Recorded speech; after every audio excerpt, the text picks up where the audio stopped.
To tag or not to tag? That is the question. I hated English literature. I don't hate Locked On Jaguars. Hang out and I'll tell you what I mean. You are Locked On Jaguars, your daily Jacksonville Jaguars podcast, part of the Locked On Podcast Network. Your team every day.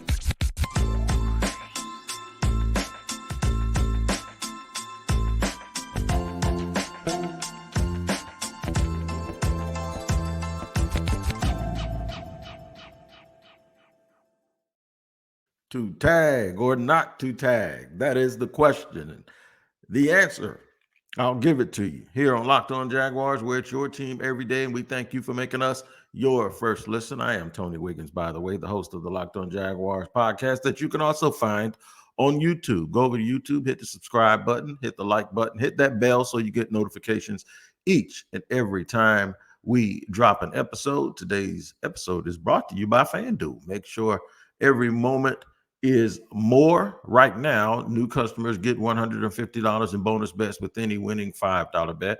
That's $150 if your bet wins. Make every bet, every moment more. Visit fanduel.com/locked-on to get started. Shout out to the everydayers. Getting started with me here every single day, and you can be one. All you got to do is get started with me here every single day. What is up? Nice weekend, nice combine, things, information flying all over the place.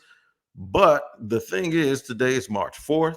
Tomorrow is March 5th. That is the deadline to put that tag in on these franchise players, right? It's either Josh Allen or Calvin Ridley. Can't be both, probably one of them. There's some other teams around the league that are in similar situations like the Kansas City Chiefs. They're going to tag, the word is they're going to tag L'Jarius Sneed, and they're not going to tag Chris Jones. The difference is they've won a bunch of Super Bowls, and the Jaguars haven't won anything.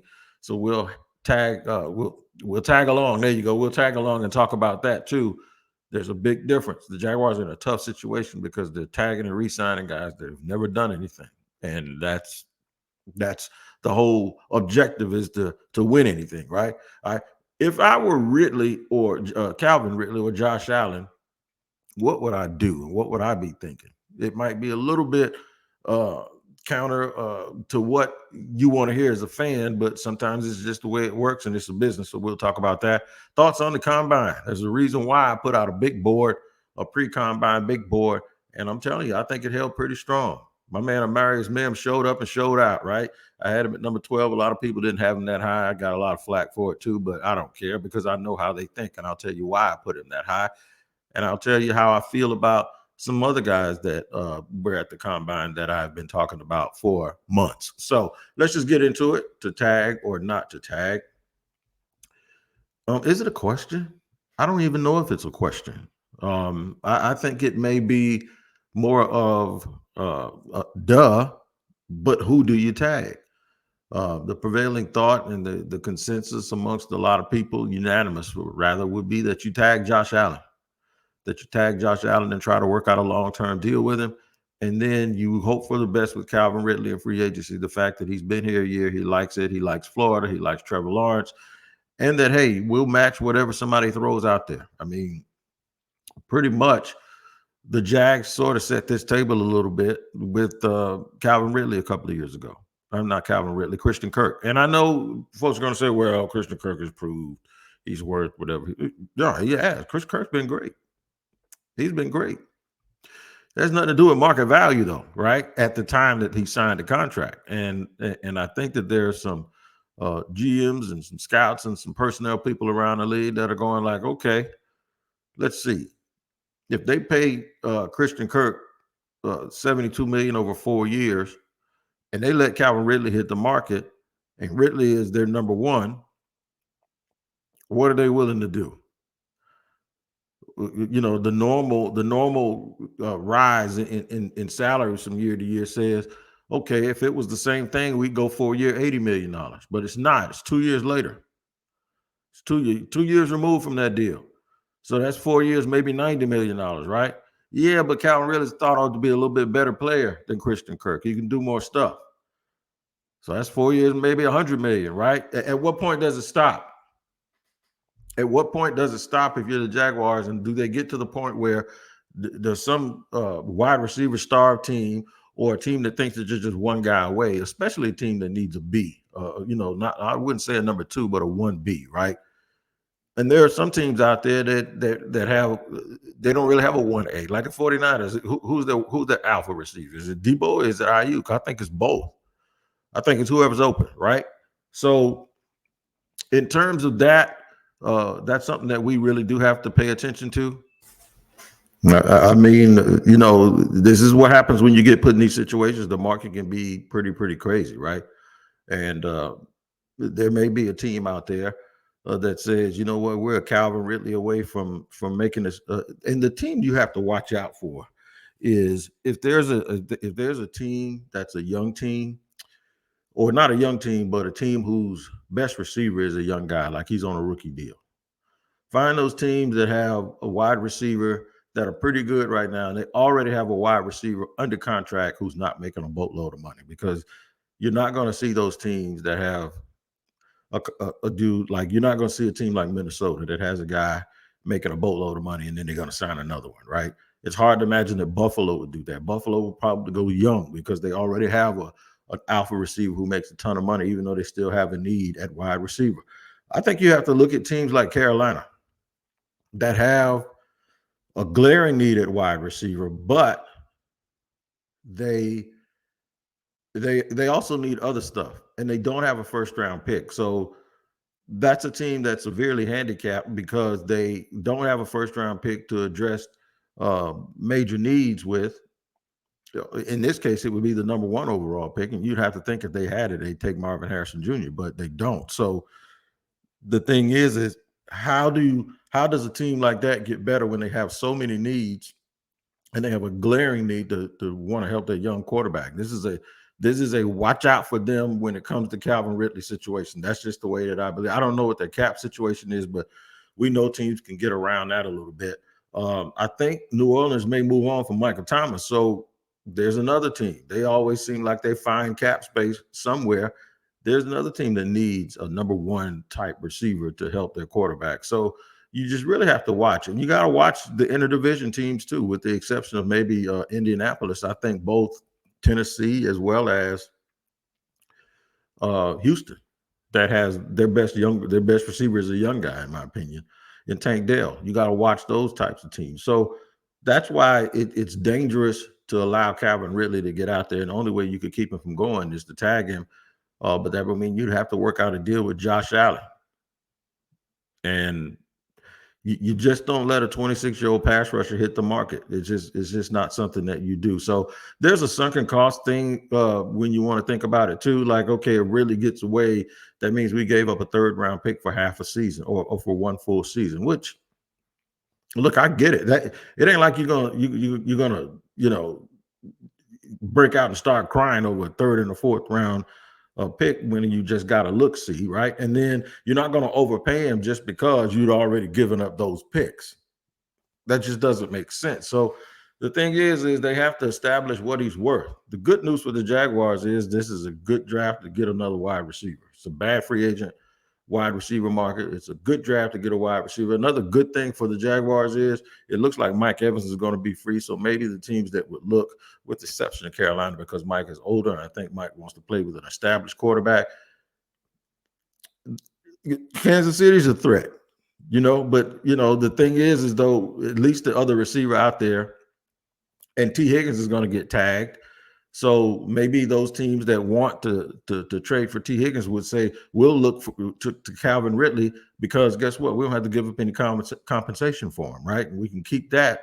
There's a lot of variables that go into play here, but the Jaguars are in a situation, and they're in a pickle, and they got to make a real decision on who to tag and who not to if they're not able to get a deal done with Josh Allen. If they get a deal done with Calvin Ridley and they move forward with the deal before the first day of the league year, then they lose their 2nd round pick this year. And Trent Baalke has said that that compensation doesn't matter.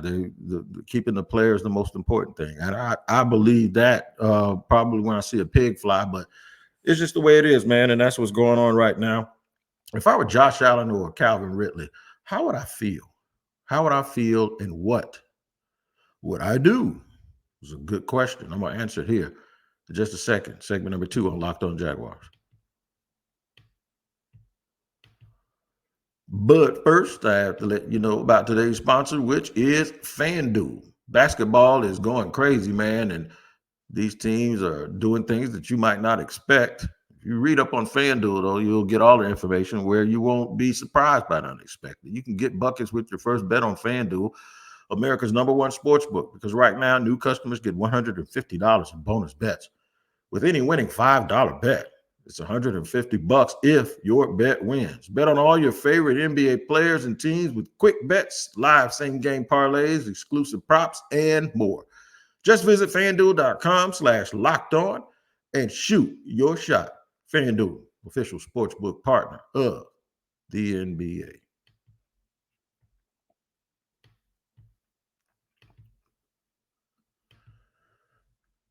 Segment dos.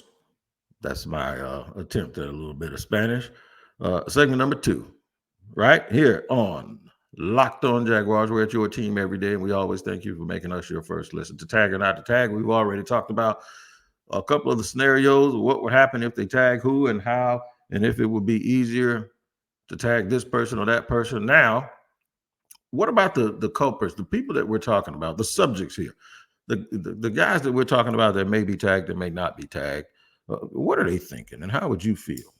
If you were either one of them, would you work out a long-term deal before the tag deadline? If I'm Josh Allen and they give me a long-term deal that puts me right at or right up there with guys that I have accomplished similar things with, sure. That would mean in excess of $25 million a year.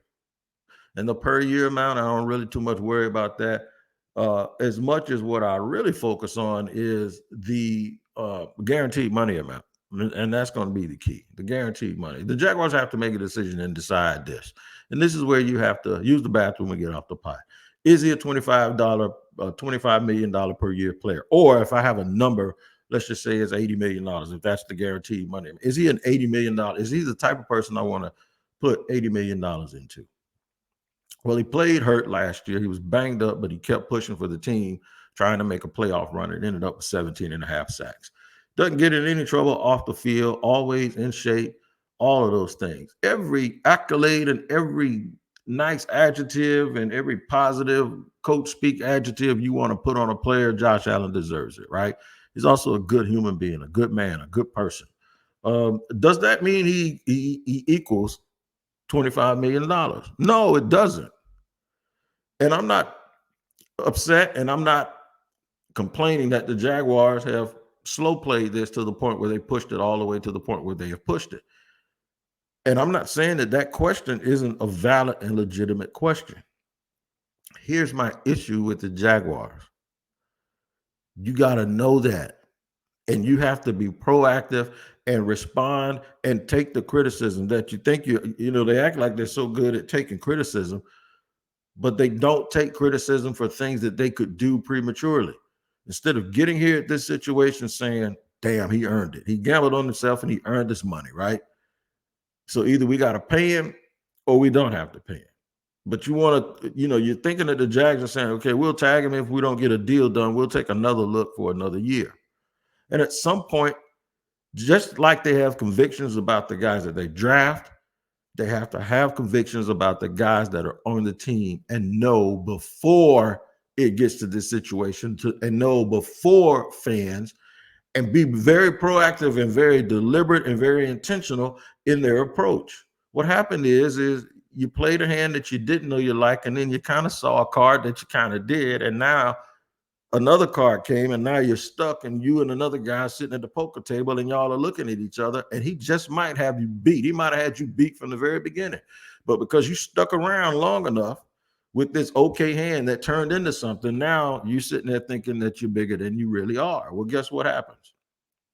You're still going to have to make that decision, whether it's now or next year. If you tag him and he plays all year on that tag, or if you tag him And he is less inclined to do what he did last year and play banged up and play hurt and play injured and keep pushing for the team. And he gets a hangnail and he all of a sudden sits out on that franchise tag. And then you eventually decide he ain't worth it next year because he might not have been healthy. Well, guess what?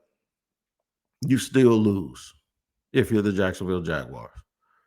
You can say, "Woo, we dodged the bullet. We didn't give him that big money," because as soon as he got a whole bunch of guaranteed money in his little 1-year deal, he decided he wasn't going to play anymore. Or he decided he wasn't going to play injured the way he did the year before. You know, it's just like you have to get in front of that situation if you're the team. You're in that building every day. You know what he's worth and you know what he's not. So make a decision accordingly. This is why last year I kept saying they need to trade him, because I know how they think. And everybody thought that I was saying he's not that he's bad. Why does Wig? And I promise you, there are other podcasters and there are other listeners, and I see the tweet every now and then. It's like, remember when people on this app wanted to trade Josh? Yeah, I see you, fool. I know what you're talking about. You're talking about me, but I'll stand on that because we're in this situation we're in, and this is exactly what I'm talking about. I don't trust them. I don't trust them to use the bathroom when they're in their allotted time and make a decision ahead of time. I just don't trust them. I trust them that they're going to sit there and wait till the last minute. They're going to wet themselves. All right. And now you're in a situation where you got to pay him and or Calvin Ridley. You're talking about extending a bunch of players that'll be free next year. You've mentioned several times that they have to re-up and redo Trevor. Now, do that for a team that has won a championship or at least been there or at least got there and had some bad luck, like, say, the Bengals. The Bengals got to start making decisions on T. Higgins. They already made a decision on their quarterback. They got to make a decision on their running back. They got some older players here and there, and then they got Jamar Chase coming down. That is a different ball game because they at least have been to a Super Bowl and had a chance to win it. They at least have proven that when they're totally healthy, they are good. They're one of the 3 best teams in this league when they're healthy. Now, they're not healthy very often, right? So that's a different situation and a different agenda that they have to make. What if you're Calvin Ridley? You're 29 years old. You'll be 30 years old before next season ends, right? Do you just sign a deal and everybody's saying, well, the Jags took a chance on him? And newsflash, everybody was going to take a chance on him if they could have. Okay? People were going to take a chance on Calvin Ridley. Calvin Ridley wasn't just going to be sitting out this year. So, you know, the Jaguars had a little foresight in the way that they did it, and the way they negotiated the deal. But make no mistake about it, they didn't do anything for Calvin Ridley that everybody else in the league probably wasn't ready to do. The other part of it is he has never, ever, ever negotiated a contract after his rookie season. Why would you sign anything that shortcuts you a little bit? Why would you have a wink deal when you know if your agent tells you if you hit the free agency market, there's going to be 10, 12 teams that are going to come after you that'll offer you at least what the Jaguars have offered you. Half of them might have good quarterbacks, and a couple of them might be ahead of the Jaguars in terms of where they're going for what their future looks like. So let's just wait till we get there and be able to make a decision, the one you have earned, and you have never, ever made this decision before.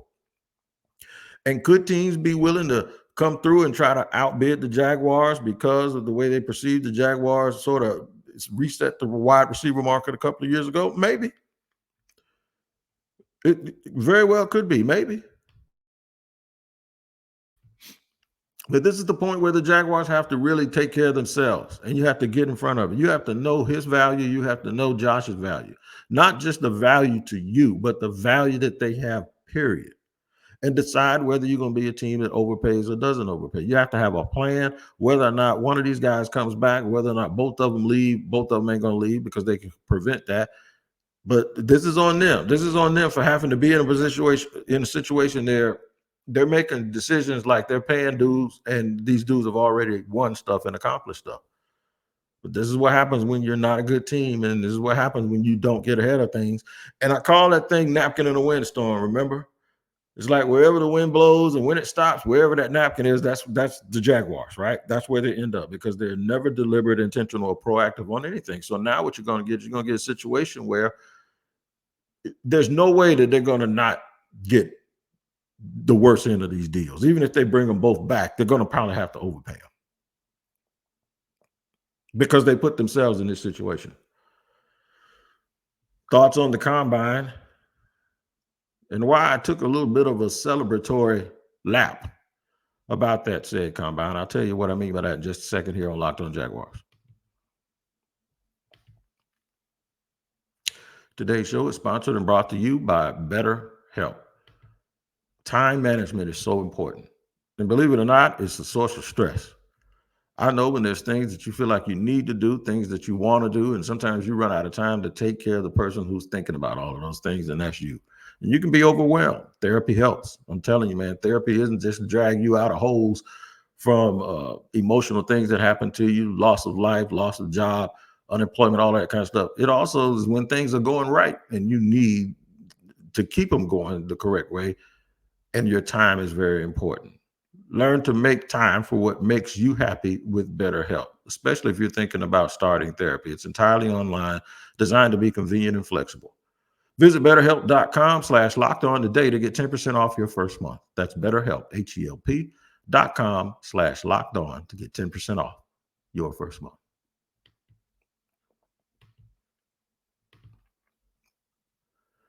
Third, final segment here on Locked On Jaguars, where it's your team every day, and we always thank you for making us your first listen. Gotta let you know about the fact that Locked On has launched the first ever national sports 24/7 streaming channel on YouTube, and now it's also available on Amazon Fire TV and the free Fire TV channels app. Locked On Sports Today is here for you 24/7, covering the top sports stories of the day with local experts of Locked On, plus our national shows covering every league. Find Locked On Sports Today now available on the free Fire TV channels app. All right. So we're talking about the Jaguars and what it is they might do in free agency. Well, something happened this past weekend that's super important and could really combine with what they do in free agency could really lead this team forward a little bit and get it back on track, back on the track that we thought it was anyway, if they're able to get 2 or 3 good players. Now, remember, this is a team that in an off season got Calais Campbell in free agency, drafted Jalen Ramsey and Yannick Ngakoue and Miles Jack, right? So those 4 players combined with what they already had on the team sort of flipped and spearheaded this entire movement that the Jaguars had that they were going to get better and improve. And they took a big jump back then, right? It really infused talent into the top half of this team.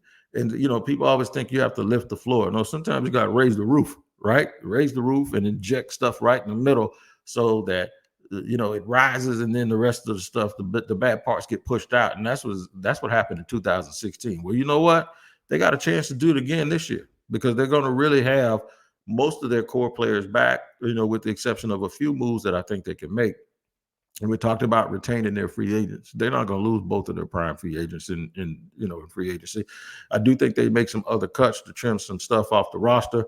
Maybe even I thought they were going to cut one of those corners, but I don't think they are. I think what they'll do is they'll renegotiate some of those contracts and keep those guys in place too, and then just sort of add to it. So when you talk about adding to it in a draft, you mean you want need and you want the talent to kind of even off, right? And the Jaguars are picking 17th in the first round. The talent in the draft fits their needs so much that I think the Jaguars are a candidate to move back not once, but at least twice.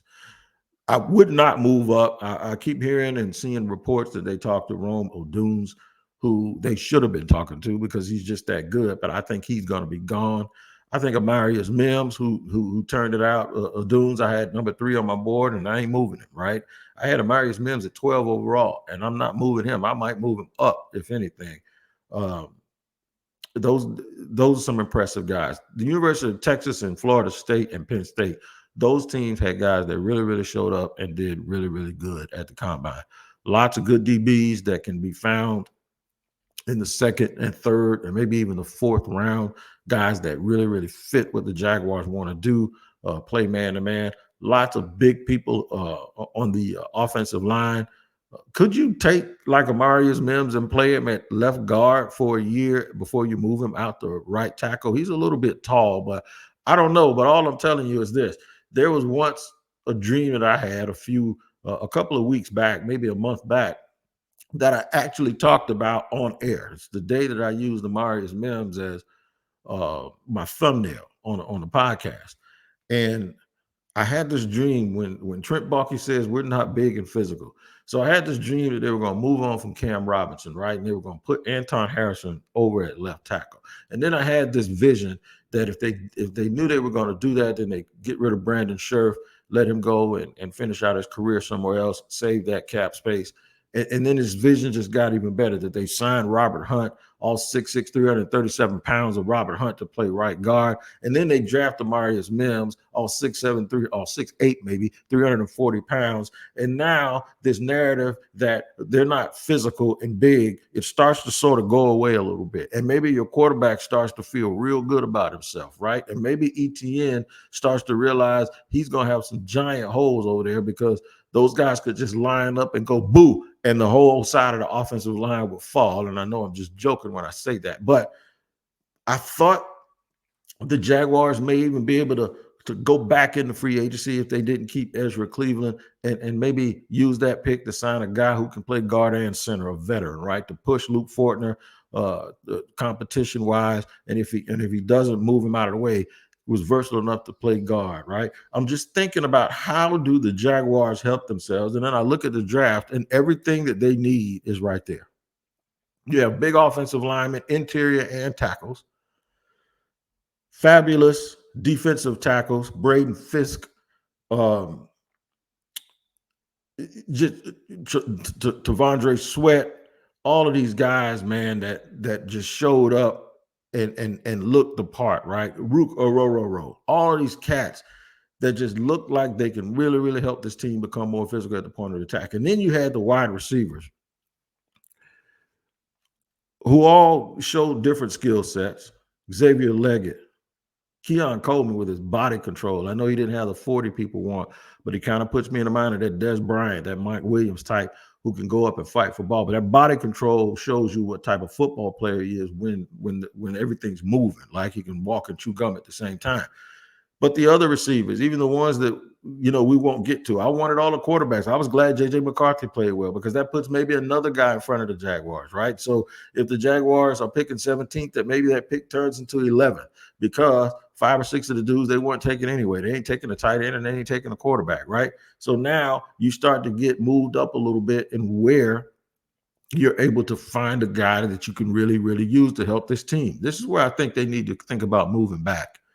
Because when you talk about the linemen, the Graham Bartons of the world, who all look good in the draft, at the combine, in the corners, the Ennis Rakestraws, guys that maybe could have worked out a little bit better, but you still like their tape. There's a way for you to move back and get double, and that's exactly what I would do in this draft. If I was the Jacksonville Jaguars, I am convinced, unless Rome Odunes or unless Amarius Mims, somebody that is, somebody you knew the scouts were going to like. And that's what my list was based on. It's like guys that I like that I know they're going to like. Because if you're going to make a board, you need to make a board about guys that you know are going to fly off so you'll know who's there. And that's what I do. And there's this thing that people are going, well, how y'all like all 200 players?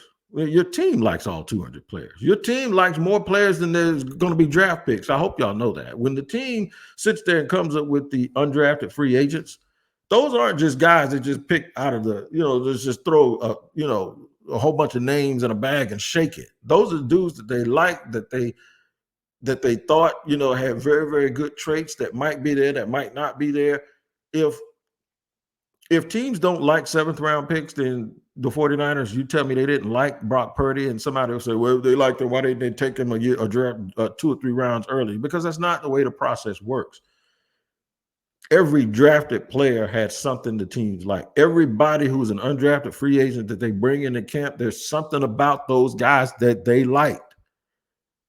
The draft process, too many people look at it in reverse, right? Every time one of these dudes, whether it's Puka Nacua or whoever, every time one of them does real good in the NFL, there's a group of people that says, I knew it. But at the time, it wasn't worth the risk because of the type of prospect he was. It could have also gone the other way. Teams like a lot of people. That's why when they get down in the 6th round and you see them moving around and scrambling and coming up and getting guys, and those guys end up helping that team, is because they like them. They like something about. they all look at this from the point of find something that you like about them, and I'll see if that trait can help us. They don't look at it from, okay, what are they versus what are they not? They just don't do that. And too many fans do that. And too many people in this industry do that. And they just don't have any idea that they don't know better. They don't know any better. That's not the way it works. So whenever these questions come up as to why, that's my thought on the combine. I told you the guys I like, it was all confirmed by everything that I saw. And everybody else seemed to like them too. And the Jaguars, a lot of them really, really do fit the Jacksonville Jaguars. So we'll see over the next couple of days whether it's the tag or not. Who will it be? Who will hit free agency? What their actual thoughts are once it happens, because that's when you start getting statements from players and agents and all of that stuff, and then the thoughts on the combine and how it affects the way the Jaguars will probably move in the coming weeks. All right, make sure you tap in. Tomorrow we'll have more information as we get closer and closer to tag day. We'll see if the Jaguars tag Josh Allen or Calvin Ridley. Until then, you guys take care. We'll see you next time on Locked On Jaguars.